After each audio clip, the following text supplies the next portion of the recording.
Hey guys, I hope you're all good once again. Welcome back to the show brought to you by hashtag I found beauty in my scars, the chicken dust, the fire girl, the hot girl. So guys, this is part 2 of fire safety, right? Because the first part was a bit interrupted and it was long, so I had to cut it short. So I hope everybody is still watching and you're gonna be commenting below just about what you do in your homes to ensure that you are safe during winter while you are warm as well. So when you have electrical appliances or when you are cooking, you always need to work in an open space, and you make sure that everything is clear and well ventilation, have good ventilation, and then work with power tools.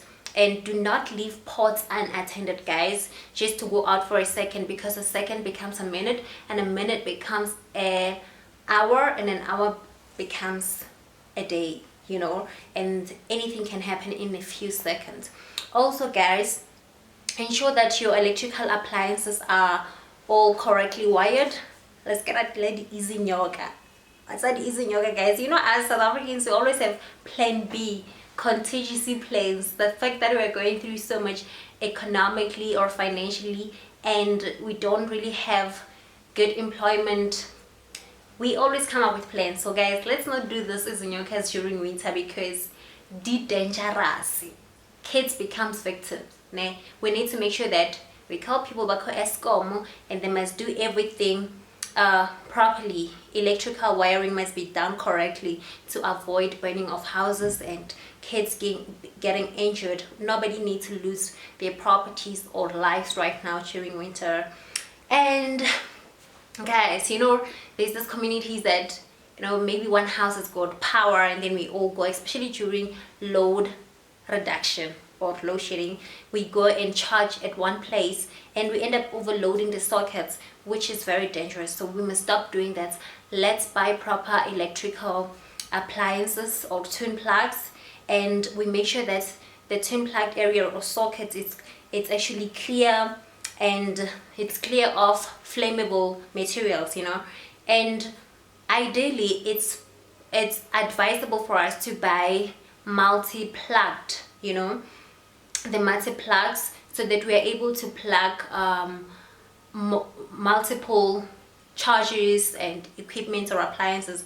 And one important imperative point is to make sure that it is surge protected, or it is with surge protection services or devices, guys, fitted on them, so that if there's any electrical issues that are coming up, you are protected. There is no fire or flammable things that will come out or sparks from your plugs, because it is surge protected device.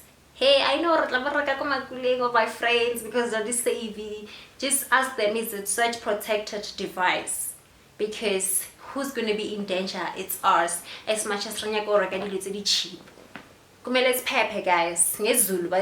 Pep. So we need to buy proper things during winter, and the heaters as well, and the geese and the gas cylinders, they need to be safely put on. If you're using a gas heater or a gas stove, your cylinder needs to be protected, and make sure that it is far away from flammable things, the petrol, the paraffin, we use paraffin and stuff.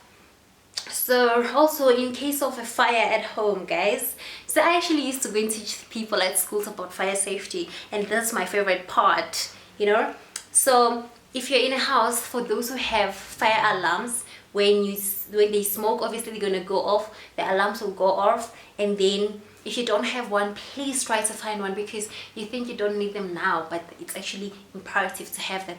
They're going to save you one day, because we don't know the future. And we need to call emergency services. But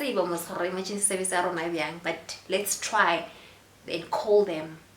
Okay, the emergency service 1011, then they will come. And then also, you need to exit your home if they smoke. After you've called, obviously you need to exit for safety, find a safety place.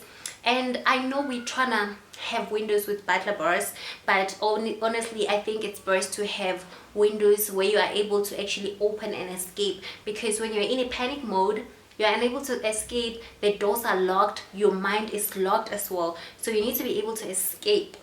As much as obviously they break in, but also we need to protect ourselves from ourselves, because no weapon formed against ourselves shall prosper. And then that's my favorite: if you're caught in a smoked or in a room filled with smoke, guys, you need to get as low as possible, because smoke normally accumulates there, like the middle space, so you need to go down on the ground to be safe. And then you need to, I don't know how, I mean, imagine if you are in fire, why are we going to find a wet or moist cloth to cover your mouth and your nose? But just try to go down, cover with whatever you have, so that you reduce the inhaling of smoke, ne? Or the inhalation of smoke. And then if you catch fire, so I used to do this, so if you catch fire, you need to stop, number one, drop and roll. So stop, drop and roll, so that the flames, when you drop on the floor, the flames are gonna go off. So that's how you do it. Number last, guys, I used to visit Baragwanet and Helen Joseph Burns units, and in those Burns units, abantwana bancane, guys, who are burned, and normally they are burned by hot water because of negligence. So we need to make sure that we are protecting our kids, our infants, our toddlers. They must be our number one priority, to protect them. So normally when you ask what happened to the kid, they tell you, oh, the mother was trying to bath the child, and or they were boiling water in the kettle, and then Wana was trying, obviously ultrasound the kettle, and then when they go by there, wherever the kettle is, and they pull mohala thing, and then the child gets like the water, I don't even want to talk about it, the boiled water pours on the child. Or the negligence of a parent again, those who bath their kids in bathtubs. You boil the water, and then you pour the water in the tub, and then you're like, oh, let me go first to fetch something I forgot in the room. The child is by the bathtub. Obviously the babies love water. Then they start touching water, and then they burn or they fall into the tub, and then the child becomes a victim of negligence. So guys, let's do our best this winter. As much as we are trying to be warm, let's protect ourselves from flammable materials or fires, so that we all come out of this winter warm and alive. Thank you so much. Please do subscribe if you have not, and share in the comment section how and what are you doing, what strategies have you developed for your safety during winter, as much as you are trying to be warm. What should we do? If I have not spoken about something that you are currently doing, like for example, I think I didn't talk about removing your electrical blankets, your hot water bottles when you're going to sleep, and making sure that they are closed properly.